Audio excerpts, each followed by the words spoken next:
तेरे मेरे सच्चे प्यार की कहानी, sad love story in Hindi. कहानी का शीर्षक है एक नया मेहमान। स्कूल की बस ट्रैफिक सिग्नल पर खड़ी थी और 6 साल का आयुष समझो ड्राइवर भैया के सर पे। गर्मी का दिन था। एक हाथ में लाल रंग की वाटर बोतल और दूसरे में सफेद रंग का टिफिन बॉक्स। पीछे स्कूल बैग, सफेद पैंट से बाहर निकली सफेद शर्ट, बाल बिखरे हुए लेकिन आंखों में चमक। उसने कहा, ड्राइवर भैया जल्दी चलो ना। ड्राइवर ने आयुष की ओर देखा और मुस्कुरा दिया। बच्चा पिछले आधे घंटे में 4 बार ये बात कह चुका था। ड्राइवर ने कहा, कार्टून फिल्म मिस हुई जा रही है क्या? आयुष ने बड़ी गंभीरता से ना का इशारा किया। ड्राइवर ने फिर पूछा, शू शू आई है क्या? आयुष ने फिर कहा ना। ड्राइवर ने कहा, भूख लगी? हाँ। आयुष ने कहा ना। फिर ऐसी क्या इमरजेंसी है भैया? ड्राइवर ने कहा। ट्रैफिक सिग्नल हरा हुआ गाड़ी चल पड़ी। 10 मिनट में आयुष का बस स्टॉप आ गया। रोज की तरह आया उसे लेने के लिए पहुंची हुई थी। वो घर की ओर चले तो आयुष इतनी तेजी से आगे चलने लगा कि जैसे पता नहीं क्या इमरजेंसी आ गई। 5 मिनट में वो दौड़ता हौंफता अपने 3rd फ्लोर के फ्लैट की सीढ़ियों पर था। घंटी बजाई, लगातार कई बार बजाने लगा। उसकी इस आदत से उसके पापा बड़े परेशान रहते थे। रोज कहते थे ऑर्केस्ट्रा पार्टी में हो जो यहाँ कीबोर्ड बजा रहे हो। उसकी माँ रागिनी ने दरवाजा खोला। 7 महीने से प्रेग्नेंट थी। आयुष ने बैग सोफे पर डाला, टिफिन बॉक्स और पानी की बोतल अच्छे बच्चे की तरह किचन में रखी और टाई गंदे बच्चे की तरह सोफे पर फेंक दी। फिर माँ से लिपट गया।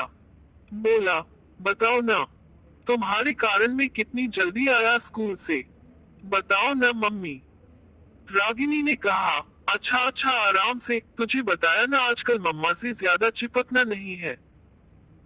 रागिनी सोफे पर बैठ गई और बगल की मेज पर रखे बड़े से लिफाफे से मेडिकल रिपोर्ट्स निकालने लगी। ये देख डॉक्टर अंकल ने ये दिया, रागिनी ने कहा और आयुष की छोटी छोटी उंगलियों को अपनी सोनोग्राफी रिपोर्ट पर बनी एक सफेद आकृति के ऊपर फिराने लगी। Emotional story in Hindi. Ayush को तो जैसे किसी खजाने की झलक मिल गई। उसने कहा, कब कब? रागिनी ने कहा, 2 महीने बाद 5 जुलाई को। आयुष उठा, अपने हाथ फैलाए और पूरे घर में एरोप्लेन बनकर मंडराने लगा और जोर जोर से गाता जा रहा था, मेरे घर एक काका आने वाला है। रागिनी और उसके पति मोहित के घर में दूसरा बच्चा आने वाला था। वक्त का जोर घटाना, गणित करके उन्होंने शादी के 1 महीने बाद जो आने वाली जिंदगी का कैलेंडर बनाया था, उसका हर पन्ना प्लान के मुताबिक पलटता जा रहा था।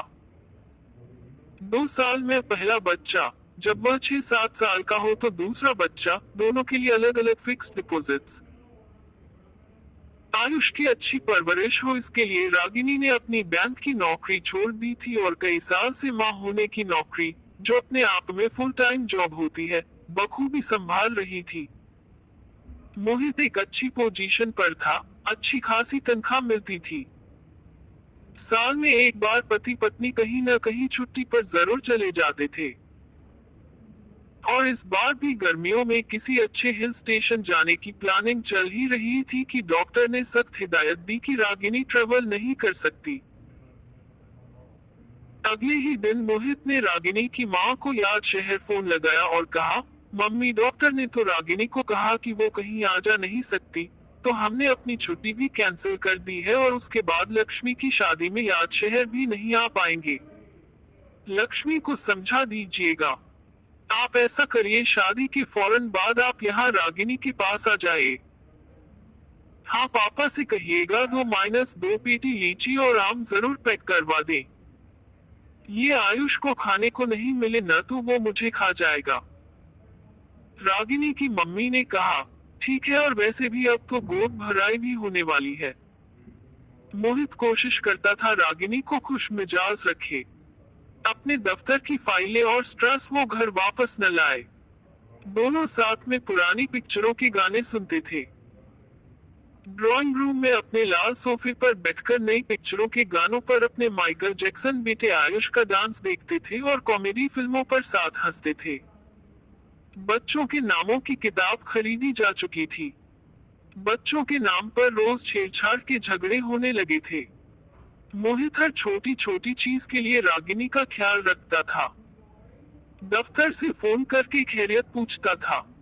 बॉस से बहाने बनाकर जल्दी सरक लेता था।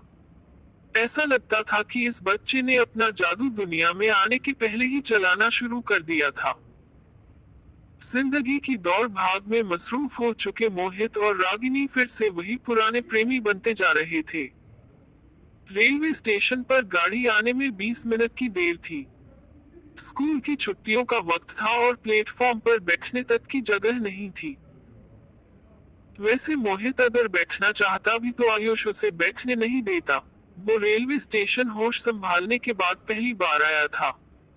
बहुत खुश था। उसकी नानी जो आ रही थी। मोहित ने रागिनी की मम्मी से कहा था कि वो फ्लाइट की टिकट भेज रहा था। पर आप तो जानते ही हैं कि इन सब मामलों में माँ बाप बच्चों की सुनते ही कहाँ हैं। ट्रेन आई, नानी उतरी और आयुष तो प्लेटफॉर्म पर ही चालू हो गया। हाथ फैलाकर हवाई जहाज बनकर गाया जा रहा था, मेरे घर एक काका आने वाला है। रास्ते भर नानी से आने वाले बच्चे के बारे में बात करता रहा। ऐसा लग रहा था कि बच्चे की आने की खुशी माँ बाप से ज्यादा आयुष को थी।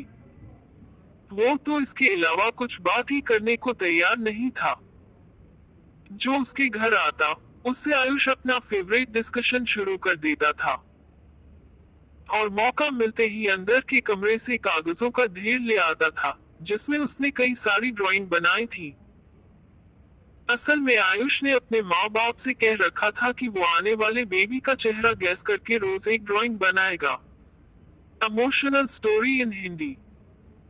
नानी हाथ मुंह धोकर उसके लिए लीची छीलने के लिए बैठी ही थी कि आयुष ने कहा, नानी जब बेबी घर आएगा ना और मेरी इतनी सारी ड्राइंग में अपनी फोटो देखेगा तो बहुत हैप्पी हो जाएगा।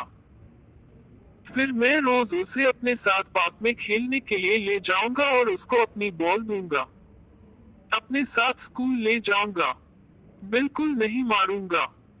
ऐसा लगता था जैसे आयुष भाई साहब ही सबसे बड़ी अथॉरिटी है आने वाले बेबी के ऊपर। रागिनी की माँ ने भी अपनी तैयारियां शुरू कर दी थी। वो बच्चे के लिए ऊन के मोजे बुनने लग गई थी। एक छोटा सा पालना खरीद लिया था और रागिनी के सामने बैठकर धार्मिक ग्रंथ पढ़ने लगी थी। लेकिन आयुष ने पालने को रिजेक्ट कर दिया था। वो मोहित से जिद करके बंक बेड खरीदवा लाया था। कहता था कि वो नीचे वाले बेड पर सोएगा और बेबी ऊपर वाले में।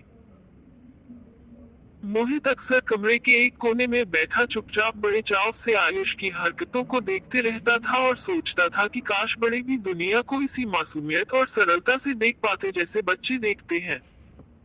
रागिनी की गोद भराई की तैयारियां शुरू हो गई थी। उनकी तरफ गोद भराई बड़ी रस्म मानी जाती थी।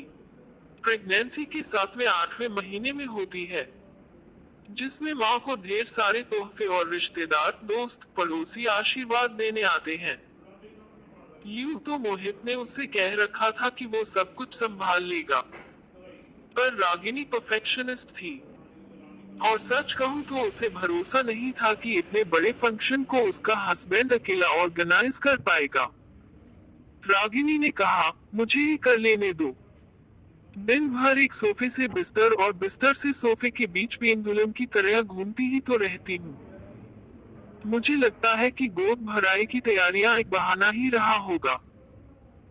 रिश्तेदारों की उस फौज से बचने के लिए जो धीरे धीरे घर पर धावा बोलने की तैयारियां कर रही थी। मामियां और भाभियां, चाचियां और फूफियां, सब आने का मन बना रही थी। इस बीच आयुष का बेबी पूर्ण जोर शोर से चालू था। अब तो उसके फ्रेंड्स भी बच्चे के बारे में पूछने लग गए थे। आंटी आयुष को बुला दीजिए प्लीज।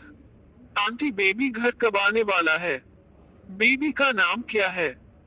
अरे नाम से याद आया कि नाम का महासंग्राम अभी खत्म नहीं हुआ था। अगर लड़का होता तो मोहित ने 3 नाम शॉर्टलिस्ट किए थे, अविरल, आदित्य, हिमांशु। रागिनी ने जवाब में शॉर्टलिस्ट किए थे कुश, मलय, कौस्तुभ। अच्छा, अगर लड़की होती तो मोहित ने अपना फाइनल नाम एक ही सोच लिया था, आयशा। और रागिनी का फैसला था कि उनकी बेटी का नाम अदिति होगा। इन 8 नामों की लड़ाई में बेचारा आयुष पिसा जा रहा था। न जाने कितनी बार वो पर्चियां उठा चुका था। न जाने कितनी बार वो आंखें बंद करके बड़ी सी शीट पर कई नामों में से एक नाम पर उंगली रख चुका था। लेकिन हर बार मियां बीवी में कुछ न कुछ आरोप प्रत्यारोप हो जाते थे और फैसला खारिज हो जाता था। ये सब करते करते गोद भराई का दिन भी आ गया। घर रिश्तेदारों से भरा था। औरतें ढोलक मंजीरे पर अपनी धुन में गाने लगी थी। उधर अपने कमरे में रागिनी तैयार हो रही थी। साड़ी नहीं छांट पा रही थी, उलझ रही थी। आखिरकार तैयार होकर ड्राइंग रूम की ओर बढ़ी, मोहित को देखा। खूबसूरत लेकिन बेहद थकी हुई लग रही थी। पिछले कुछ घंटों की किचकिच में उसका ब्लड प्रेशर बढ़ गया था। बेहोश होने लगी। एक दीवार के सहारे खड़ी हो गई। फौरन रागिनी को अस्पताल ले जाने की जरूरत थी, वरना कुछ भी हो सकता था। एम्बुलेंस वाले ड्राइवर से मोहित 3 बार कह चुका था, भैया जरा सा तेज चलाए। नहीं सुन रहा था। आखिरकार मोहित उस पर चिल्ला गया था। बदहवास था वो। बस आधे घंटे पहले तक सब कुछ ठीक था, जैसे जिंदगी का साफ सुथरा फ्रेम। लेकिन अचानक किस्मत ने उसका शीशा चटका दिया था। रागिनी बेहोश थी और जवाब नहीं दे रही थी। Emotional story in Hindi. बड़ा अकेला महसूस कर रहा था वो अचानक। मोहित अफरा तफरी में अस्पताल पहुंचा। उसे समझ ही नहीं आ रहा था कि रागिनी का ख्याल करे या दौड़कर पर्चा बनवाए। खैर डॉक्टर्स ने आखिरकार रागिनी को एडमिट कर लिया। मोहित जाकर उसके बेड के बगल में बैठ गया, उसका हाथ थाम लिया। पहली बार रागिनी के, इस बहादुर लड़की के चेहरे पर शिकन देखी थी। माँ बनने का सपना वो बचपन से संजोए थी। ये सपना वो खोना नहीं चाहती थी। मोहित ने रागिनी की खातिर दफ्तर से छुट्टी ली। दौड़ते हुए सब काम करता रहता था दिन भर। और उधर घर पर माँ एक नन्ही सी जान आयुष का ध्यान बंटा रही थी और प्रार्थना कर रही थी कि उसकी बेटी ठीक हो जाए। लेकिन रागिनी की हालत सुधर ही नहीं रही थी। Emotional story in Hindi. उम्मीद और नाउम्मीदी के बीच एक दरीचा है और उस दरीचे से मोहित अपनी पत्नी की जिंदगी को देख रहा था। उसने तो सारी जिंदगी का सोचा समझा प्लान तैयार कर लिया था। कब शादी करेगा, कब पहला बच्चा होगा, कब दूसरा, कब उनके लिए फिक्स्ड डिपॉजिट। लेकिन इस सोचे समझे कैलेंडर में एक नया पन्ना कहीं से उड़कर आ गया था। एक दिन डॉक्टर ने कहा, सॉरी हम डिलीवरी डेट तक वेट नहीं कर सकते हैं। हमें ऑपरेशन करके प्रीमेच्योर डिलीवरी करनी होगी। 2 दिन बाद मरीजों वाली हरी ड्रेस पहनकर रागिनी अपने वार्ड से निकल गई, पहियों वाले स्ट्रेचर पर सवार होकर। अटेंडेंट उसे लंबे कॉरिडोर में लेकर चले। मोहित भी साथ ही चल रहा था। नास्तिक था पर आज किसी अनजाने इष्ट देवता को याद भी कर रहा था। ऑपरेशन थिएटर के बाहर उससे रुकने को कहा गया। मोहित एक बेंच पर बैठ गया और इंतजार करने लगा। बहुत देर हो गई। दूसरे ऑपरेशन थिएटर में सर्जरी खत्म भी हो गई और पेशेंट बाहर भी आ गया। मोहित बेचैन हो रहा था। अचानक डॉक्टर ऑपरेशन के बाद धुले हाथों को पोंछते हुए बाहर आया और कहा, मी। मोहित अचानक खड़ा हो गया। डॉक्टर ने कहा, आपकी वाइफ एकदम ठीक है, लेकिन आपका बच्चा स्टिल बॉर्न, बेजान पैदा हुआ है। मोहित और रागिनी की जिंदगी का खूबसूरत फोटो फ्रेम जमीन पर गिरकर टुकड़े टुकड़े हो गया था। वो बच्चा जिसका उन्हें 1 साल से इंतजार था, वो उनकी जिंदगी में आने से पहले ही उन्हें अलविदा कहकर चला गया था। ये बात सिर्फ रागिनी की माँ को बताई गई। रागिनी का प्राइवेट वार्ड दिन भर दोनों औरतों की सिसकियों से भरा रहता। मोहित के अंदर भी बहुत कुछ उमड़ रहा था, जैसे किसी ने तकलीफ में डूबा हुआ खंजर उसके सीने में डालकर हाथ को फिरा दिया हो। वो भी जोर जोर से सिसक सिसक कर रोना चाहता था, लेकिन मजबूर था। ऐसे वक्त पर कमजोर नहीं दिख सकता था। घर पर आयुष को एक झूठ बता दिया गया था कि उसकी मम्मी को एक इन्फेक्शन हो गया था और उसे किसी से भी मिलने की मनाही थी। मोहित और रागिनी का अपना गम इतना तकलीफदेह नहीं था, जितना उस लम्हे का दर्द जब अपने घर में वापस दाखिल होने वाले थे, खाली हाथ। वो दोनों जब घर से निकले थे, तो उस नन्हे से सपने को घर लाने के लिए निकले थे, जो 1 साल से उनकी आंखों में बसा हुआ था। Emotional story in Hindi. लेकिन आज वो सपना जल चुका था। रागिनी को अस्पताल से घर जाने की इजाजत मिलने वाली थी, लेकिन शायद कुछ वक्त के लिए उसे किसी भी चीज का कोई मोह ही नहीं बचा था। वो टूट चुकी थी, दीवारों को ताकती रहती थी, अचानक रो पड़ती थी। कुछ और दिन बीत गए। आखिरकार एक दिन रागिनी को डिस्चार्ज कर दिया गया। मोहित ने अस्पताल से चलने से पहले घर फोन किया। आया ने उठाया। आयुष कहाँ है? मोहित ने कहा। एरोप्लेन बना हुआ है साहब। पीछे आयुष के जोर जोर से गाने की आवाजें आ रही थी। वो हाथ हवा में फैलाकर हवाई जहाज बनकर सारे घर में गाता फिर रहा था, मेरे घर एक काका आने वाला है। मोहित ने बिना कुछ कहे फोन रख दिया। पेपर वर्क पूरा हो गया था। वो लोग चल दिए। आधे घंटे बाद मोहित ने अपने घर पर घंटी बजाई। आया ने दरवाजा खोला और पलटकर चिल्लाए, आयुष देखो कौन आया है। आयुष दौड़ता हुआ आया। वही एरोप्लेन वाली मुद्रा करता हुआ बोला, कहाँ है बेबी? कहाँ है बेबी? मोहित ने पलटकर रागिनी और उसकी माँ को देखा। रागिनी बोली, लो, ये है तुम्हारा बेबी। रागिनी की गोद में एक छोटा सा बच्चा था। पाँव मारता हुआ, अपनी जरा जरा सी मुठियां भींचता हुआ, अपनी आंखें खोलकर रोशनी में मींचता हुआ।